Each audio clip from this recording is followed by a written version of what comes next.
저도 고백합니다. 저는 여러분이 너무 좋습니다. 바로 훈련됐군요.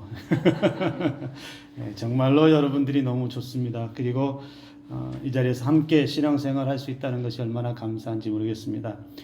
제가 신대원 시절에 신학교 다니면서 이제 원래 자랐던 교회가 이제 사역을 위해서 떠나고 수요일이라든지 이럴 때 좀 예배 드릴 만한 마땅한 교회를 찾지 못해서 그냥 경험 삼아서 동네에 있는 교회를, 평소에 안 갔던 교회를 한 번씩 이렇게 수요 예배나 이럴 때 드리러 간 적이 있습니다.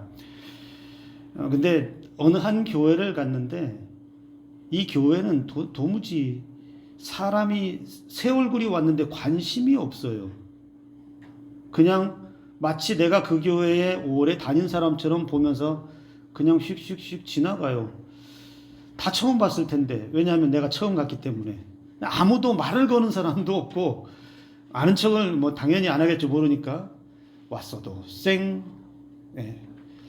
같이 기도하고 같이 찬양하고 내 옆자리에 그렇게 앉아서도 한 번도 지금까지도 아는 척을 안 하더라고요.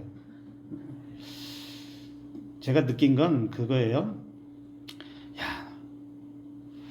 내가 느끼는 이 냉랭함이 혹시나 다른 사람이 혹시 나처럼 교회를 찾다가 왔는데 그런 냉랭함을 느끼면 어떨까? 그럼 이 교회 안 오고 싶을 텐데. 그런 생각이 들었습니다. 어느 유명한 목사님이 그 성도가 그런 질문을 했다고 그래요. 어느 교회가 좋은 교회입니까? 어느 교회가 갈만한 교회이고 누가 나에게 좋은 교회 좀 소개시켜 주세요 라고 물으면 좋은 교회의 기준을 어떻게 삼아야 되겠습니까? 라고 하는 질문 앞에 이런 대답을 하셨어요. 그 교회에 가서 그 교회 예배를 드려보고 예배가 감격이 있는지, 성도들이 예배 가운데 쭉 처져가지고 있는지 탁 해서 팍탁팍탁 하고 눈이 초롱초롱해서 그냥 그 예배가 생동감이 있고 살아있는 예배, 감격이 있는 예배가 있는지를 먼저 보아야 된다라는 이야기를 하시더라고요. 그리고 그 교회 안에 성도들의 얼굴을 한번 보라는 거예요. 성도들의 얼굴을 보면 과연 저 사람이 예배를 드린 사람인지, 과연 저 사람이 예배 드리고 은혜 받은 사람인지를 보라는 거예요. 근데 여러분 생각하기에 예배 드리고 은혜 받은 사람의 얼굴은 어떠해야 되죠? 이래야 되나요? 환하게 웃을 수도 있고 기분이 너무너무 좋아서 옆에 사람하고 이야기하면서 즐거운 이야기도 하고 좀 그런 모습들이 있어야 되지 않겠어요? 성도들의 얼굴이 찌그러져 있고 인상 쓰고 있고 별로 기쁨이 없어 보이면 그 교회는 가고 싶지 않을 거야 라고 말씀하시더라고요. 그리고 성도들에게서도 친절하고 따뜻함이 있는지, 누가 새롭게 왔는데 새로운 얼굴이 하나 보였는데 왔는지 마는지, 그냥 나만 예배 드리고 가면 그걸로 끝이라고 하는 성도는 없는지, 친절하고 따뜻함이 있고 한 사람 한 사람을 소중하게 대하는 그런 친절함이 있는지를 보라는 거예요. 그리고 또 하나 마지막에는 이것을 얘기하시더라고요. 그 교회 성도가 인색한지, 넉넉하게 좀 베풀고 좀 주변에서도 그러한 나눔도 있는지를 한번 보라는 거예요. 교회가 자기만 알고 자기 배만 부르기 위해서 자기들끼리만 좋아서 하는 교회는 좋은 교회가 아니라고 말하더라고요. 그래서 좀 주변에 넉넉함을 가지고 인색하지 않고 베풀어주고 나누어주는 그런 넉넉함이 있는 교회를 선택하는 것이 좋다, 이런 얘기를 하더라고요. 반대로 이것을 이제 반대로 이야기하면, 반대로 표현하면 무슨 말일까요? 예배에 감격도 없고 예배가 무기력하게 그냥 축 처져 있고 사람들은 그냥 뭐 하나 안 준 사람 마냥 그냥 뚱 하고 있고 누가 와도 그냥 찬바람만 쌩쌩 분다든지, 그리고 그 교회는 자기들끼리는 좋아하는 것 같은데 세상에서는 아무런 영향력도 없는, 세상 사람들에겐 아무런 이로움도 주지 못하는 그런 이기적인 교회라면 그런 교회는 여러분 나부터도 가고 싶지 않을 거라는 것이죠. 우리가 성경에서 좋은 교회의 모델을 찾을 때 가장 먼저 찾는 교회가 예루살렘 초대교회입니다. 오늘 우리가 읽었던 바로 그 본문에 나오는 예루살렘 초대교회가 오늘날 많은 교회와 목사님들이 닮고 싶고 또 그렇게 목회하고 싶고 또 그렇게 교회를 만들고 싶어하는 모델과도 같은 교회가 예루살렘 초대교회입니다. 그래서 이 예루살렘 초대교회는 교회란 무엇인가, 교회는 어떠해야 되는가 라고 하는 것을 아주 잘 정확하게 보여주는데, 여러분 이 예루살렘 초대교회는 어떤 교회였습니까? 크고 아름다운 우리 교회처럼 이렇게 잘 지어진 건물을 만들어서 이것이 교회입니다 라고 해서 교회가 세워진 것이 아니었습니다. 아름답고 화려한 건물을 지어놓고 사람들을 모집해서 그렇게 교회가 세워진 것이 아니었고, 그들은 성령의 충만함을 받은 사람들, 성령의 은혜에 따라서 한 곳에 모였고 성령의 충만함을 받은 사람들이 그곳에서 교회를 이루는 역사가 시작되었다라는 것입니다. 그러니까 변변한 건물 없어도 예수 그리스도를 믿음으로 고백하는 성령의 충만함을 받은 사람들이 하나씩 모여들기 시작하면서 그곳이 교회가 되었고, 그곳에서 교회가 감당해야 할 일들을 감당하기 시작했습니다. 날마다 하나님을 찬송하는 일들을 했고요. 모일 때마다 또 힘써 기도하는 일을 그 사람들이 행했고요. 그리고 예배가 끝나고서는 어떤 일들이 벌어지냐면 서로 나누는 그러한 교제 공동체를 또 만들어 갔어요. 그리고 그들이 그런 나눔들을 하고 나서 또 흩어져서는 또 무슨 일을 했냐면 세상에 나아가서는 거침없이 담대하게 예수 그리스도의 십자가와 부활을 증거하는 증인의 삶도 살았다라는 것입니다. 이런 이상적인 교회가 여러분 오늘 우리 교회가 될 수 있기를 주님의 이름으로 축복합니다. 저와 여러분들이 그런 모습을 좀 많이 닮아서 지금까지도 잘 해오셨지만 앞으로도 그러한 신앙의 모습을 본을 받아서 우리도 우리 교회가 사람들이 볼 때에는 산성교회는 예배가 살아있고 사람들의 얼굴을 보아하니 넉넉해 보이고 은혜 받은 사람처럼 보이고 선해 보이고 그 사람들이 가는 곳이라면 나도 가고 싶은 그런 마음들이 드는 그런 교회와 성도가 되어야 할 줄로 믿습니다. 근데 예루살렘 초대교회가 있을 때에 그때 교회가 형성될 때 여러분 그들이 살아가고 있는 그 시대 상황은 결코 녹록지 않은 상황이었습니다.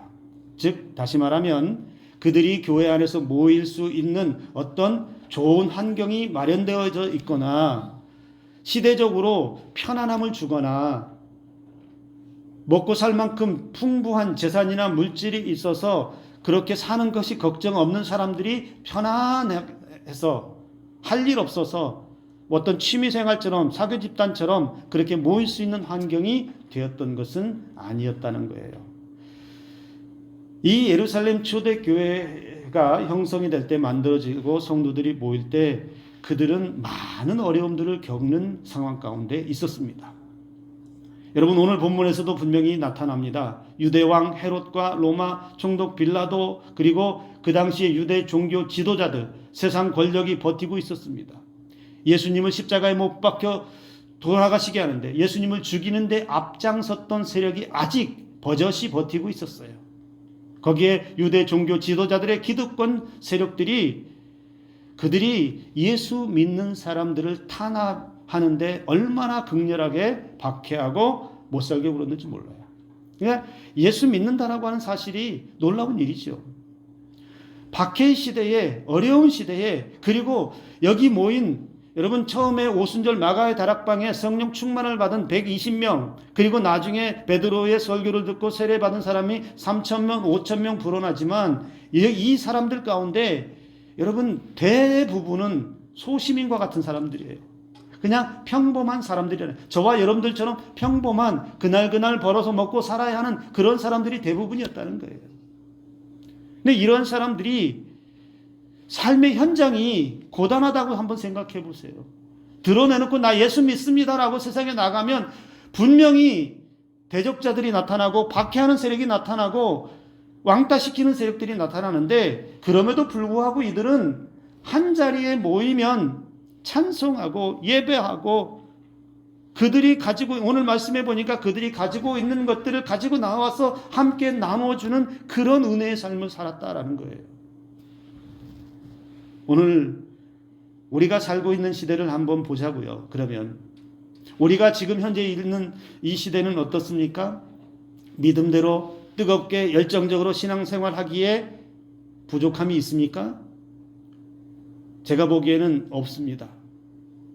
우리가 믿음 생활하는데, 신앙생활하는데 부족한 것 없어요.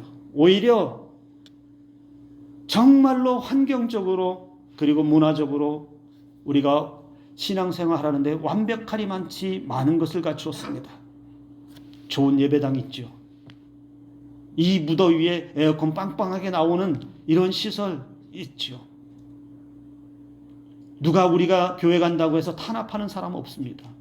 우리가 교회에서 예배드린다고 해서 감옥에 가두는 사람이 없습니다. 마음껏 얼마든지 자유롭게 그렇게 예배하고 신앙생활할 수 있는 시대에 살고 있습니다.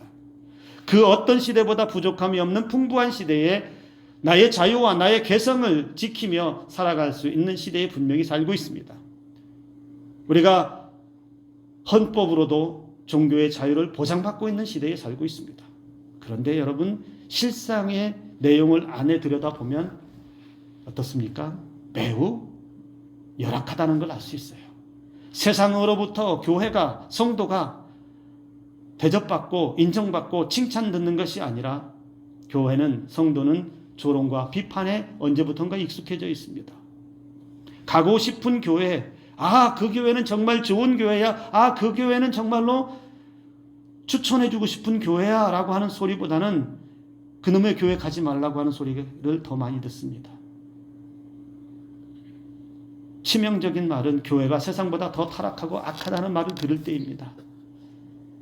그리고 교회도 친목단체라고 하는 그런 말들이 가슴 아프게 들려요.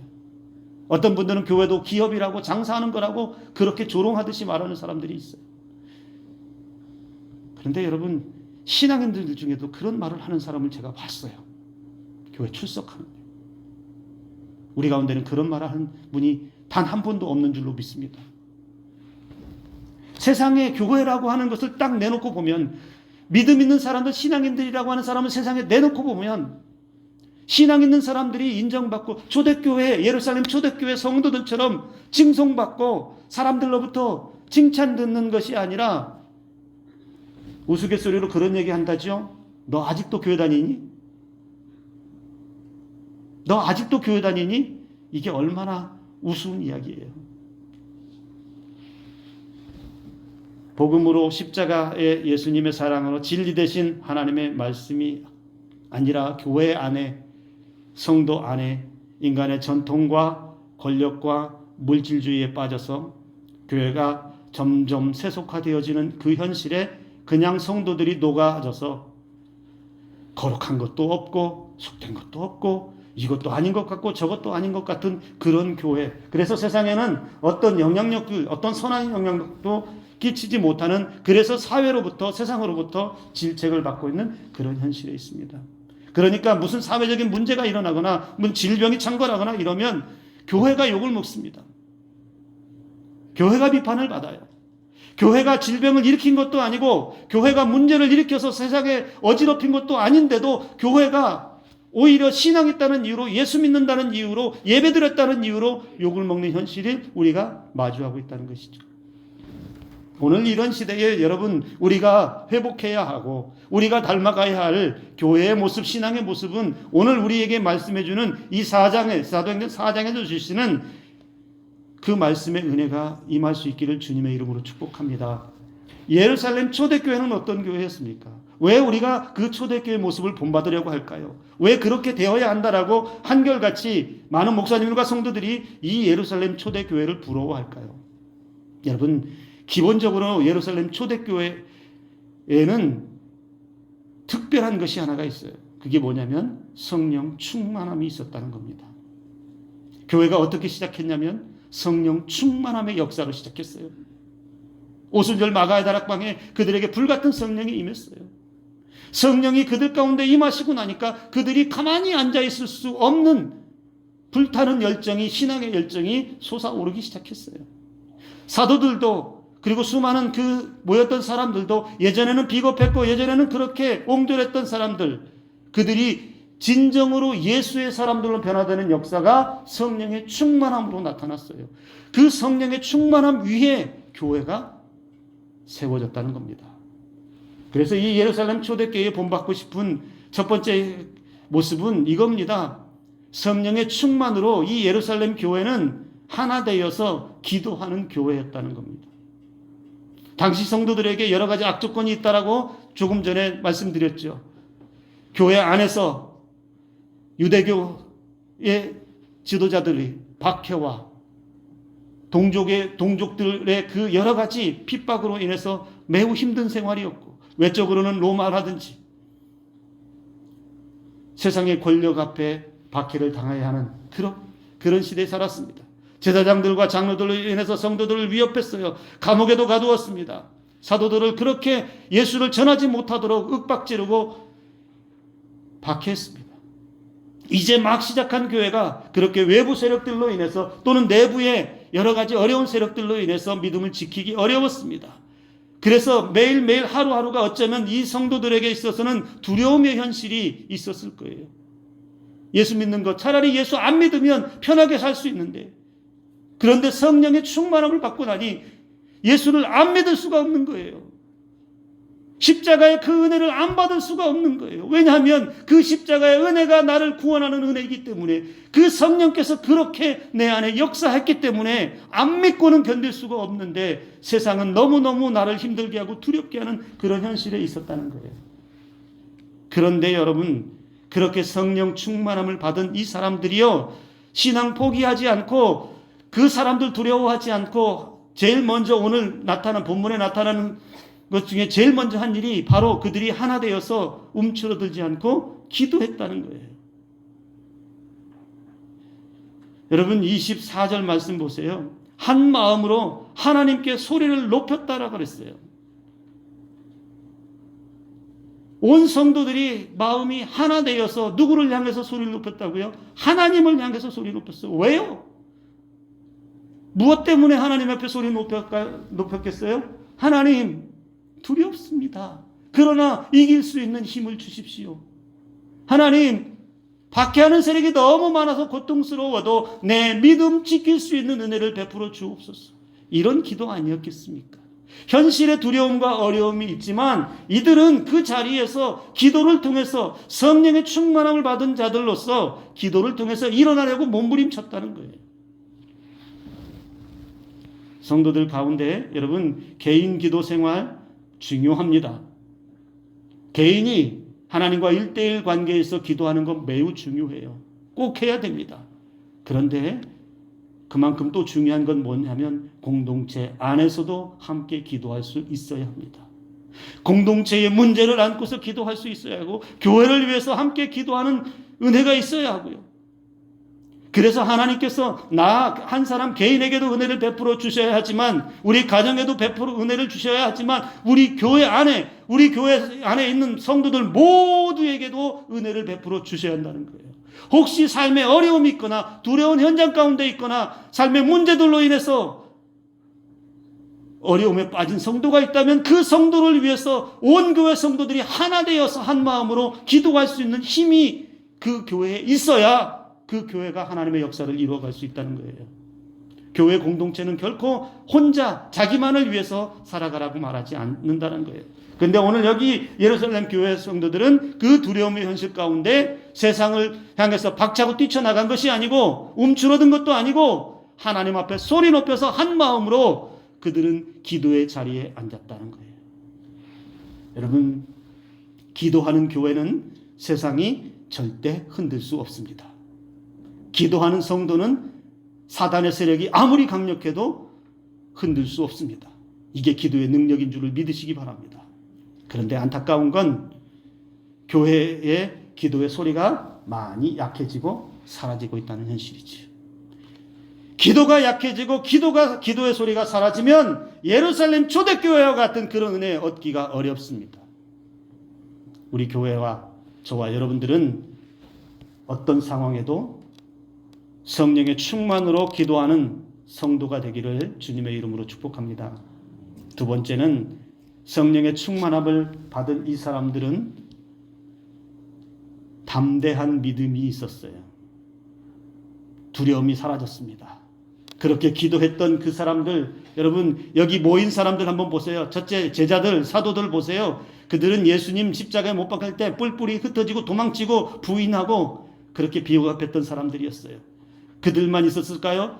여기 평범한 소시민들 가운데서는 제자들과 같은 사람들이 대다수였지 않겠어요? 사람들이 군중 심리에 의해서 예수를 십자가에 못 박으라고 할 때 그들도 함께 소리쳤던 사람들이 여기에 있었다는 거예요. 그런데 여러분 그들이 지금은 그런 모습 전혀 보이지 않아요. 4장 13절에 보면 여러분 베드로와 사도들 앞에 많은 유대인 종교 기득권층 사람들이 어떤 일들을 하냐면 복음을 거침없이 담대하게 전하는 베드로와 요한에 대해서 이렇게 말해요. 본래 학문 없는 범인으로 알았다.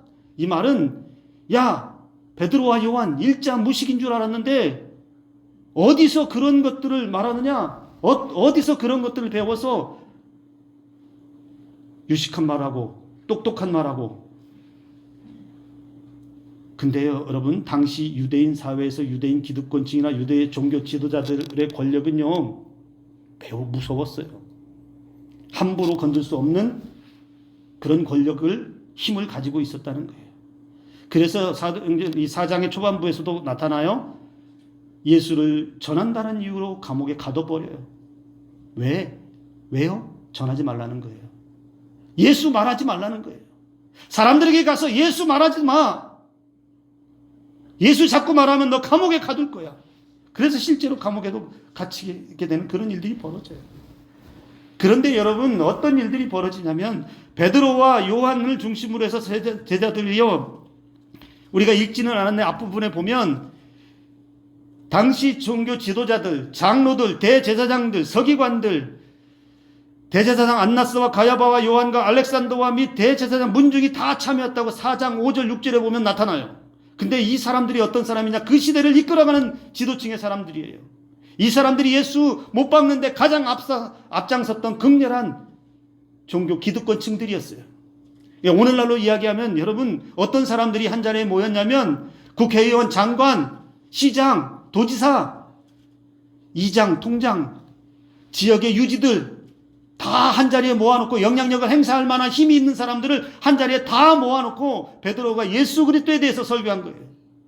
당신들이 예수 그리스도를 십자가에 못 박았노라고, 당신들이 죄 없는 예수를 못 박았노라고 그들 앞에 거침없이 담대하게 이야기하니까 이 종교 기득권층들이 뭐라고 하는지 아세요?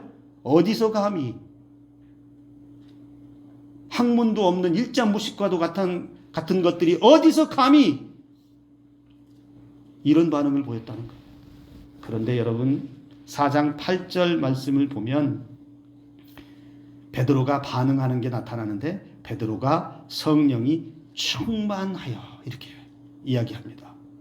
베드로가 성령이 충만하여 그 권력층들 앞에 섰는데 담대하게 예수를 말하는데 그럼에도 불구하고 박해하고 어디서 감히 그런 소리를 하느냐라고 막아세우고 못하게 하고 윽박지르고 하는데 베드로에게는 어떤 일이 벌어지냐? 성령이 충만하여서 거침없이 예수의 죽으심과 부활을 말하기 시작해요. 더 한다는 거예요. 그러면서 중요한 선포를 합니다. 그들이 듣도 보도 못한 말을 베드로가 이런 말을 합니다. 4장 12절에 다른 이로서는 구원을 얻을 수 없나니 천하에 구원을 받을 만한 다른 이름을 주신 일이 없다. 이 말은 충격적인 말이에요. 유대인들에게 있어서는, 종교 지도자들에게 있어서는. 왜요? 예수만이 구원이라는 겁니다. 근데 그 예수는 누구냐면 자기들이 십자가에 못 박아 죽인 사람이에요. 자신들이 십자가에 못 박혀 죽인 사람, 그 사람이, 그 이름만이 오직 구원이다. 그 이름 외에는 다른 구원은 얻을 수 없다. 하나님께서 구원받을 만한 다른 이름을 예수 외에는 주지 않았다라고 선포한 거예요. 이게 예수님을 3번씩이나 부인했던 베드로의 선포입니다. 이들에게 두려움이 어디 있습니까? 베드로만 그런 것이 아니죠. 성령의 충만함을 받은 그 사람들이 성령의 충만함으로 무장되어서 예수의 사람들이 되니 하지 말라고 해도 윽박지르고 겁주고 옥에 가두는 일들이 일어나도 예수는 구원입니다. 예수는 영원한 생명의 길입니다. 예수만이 우리의 구원입니다라고 그들은 담대하게 말할 수 있게 되었다는 겁니다. 우리 교회가 이런 교회 되어야 하지 않을까요? 어떤 상황에서도 겁먹지 않고 두려워하지 않고 어떤 사단의 세력이든 어떤 권력층 앞에서도 예수를 말할 수 있는 사람, 예수가 구원이라고, 예수만이 길이라고, 예수만이 우리의 인생에 영원한 생명의 은혜를 베풀어 주시는 분이라고 우리도 거침없이 담대하게 말할 수 있는 은혜가 있어야 한다는 겁니다. 교회가, 성도가 예수를 말하지 못하면 교회가 아닙니다. 교회와 성도가 예수 그리스도의 진리를 세상 가운데서 말하지 못하고 두려워서 입 밖에도 예수의 예자도 안 나온다면 다시 생각해 봐야 돼요. 오늘 저와 여러분들에게는 이러한 담대함의 은혜가 있기를 주님의 이름으로 축복합니다. 마지막 3번째는 그들은 여러분 성령의 충만함을 받은 그 사람들은 나누고 베푸는 교회를 만들어 갔습니다. 우리 너무 잘 알지요. 예루살렘 초대교회가 어떻게 나누고 베풀었는지. 자기 재산을 가져와서 교회 공동체 안에 내놓고 그 공동체 안에 모여 있었던 대다수의 가난한 사람들, 그들을 위해서 나누어 줬습니다. 그리고 성경은 뭐라고 말하냐면 그들 중에 그것을 내어놓은 것을 자기 것이라고 주장하는 사람이 없었다는 거예요. 자기 것을 내놓았던 사람들은 어쩌면 그 공동체 안에 몇 안 되는 좀 가진 자, 그래도 나름 부자 중에 한 사람들 아니었겠습니까? 그런데 그것을 내어놓고 교회 공동체의 가난한 자들을 위해서 나누어주고 필요에 따라서 나누어주면서도 그것이 기쁨이었고, 그러면서 내가 내놓은 건 내 거 내놨어 이렇게 자랑하는 사람 없이 모든 이들을 위해서 나누고 베풀어 주었다는 겁니다. 여러분, 믿음만 좋은 성도가 되어서는 안 되죠. 교회만 열심히 다녀서는 안 된다는 거예요. 성령의 충만함을 받았다라고 하는 것은 단지 믿음만 좋다는 말이 아닙니다. 성령의 충만함을 받았다는 이야기는 그 사람이 그 성령의 충만함으로 인해서 가르쳐 주시는 삶으로 산다는 겁니다. 성령님은 우리의 생각을 움직이십니다.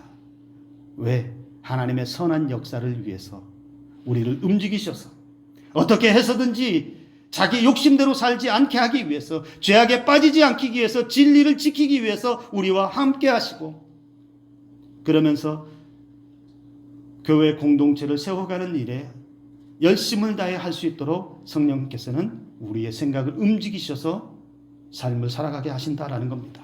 여기 예루살렘 초대교회 성도들을 보세요. 성령의 충만함을 받아서 한 마음으로 기도했어요. 담대함으로 어떤 사람 앞에서든지 거침없이 예수를 말하기 시작했어요. 그리고 그것으로 다 끝났다라고 가만히 있지 않았어요.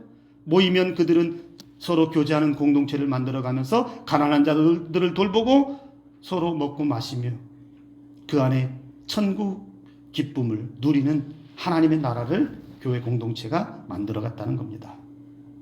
32절, 34절, 35절 계속해서 바로 그것을 말해주고 있습니다. 한 마음과 한 뜻이 되어 물건을 서로 통용하고 자기 재물을 조금이라도 자기 것이라 하는 이가 하나도 없고, 가난한 사람이 없었고 밭과 집 있는 자는 팔아서 그 판 것의 값을 가져다가 사도들을 발 앞에 두매 그들이 각 사람의 필요를 따라 나누어 줍니다. 제가 이렇게 얘기했다고 해서 오늘 당장 가서 집 팔라는 이야기 아닙니다. 땅 팔라는 이야기 아니에요. 말의 요지는 우리 주변에, 우리 공동체 안에 나의 도움이 필요한 사람이 있는지 살피라는 겁니다.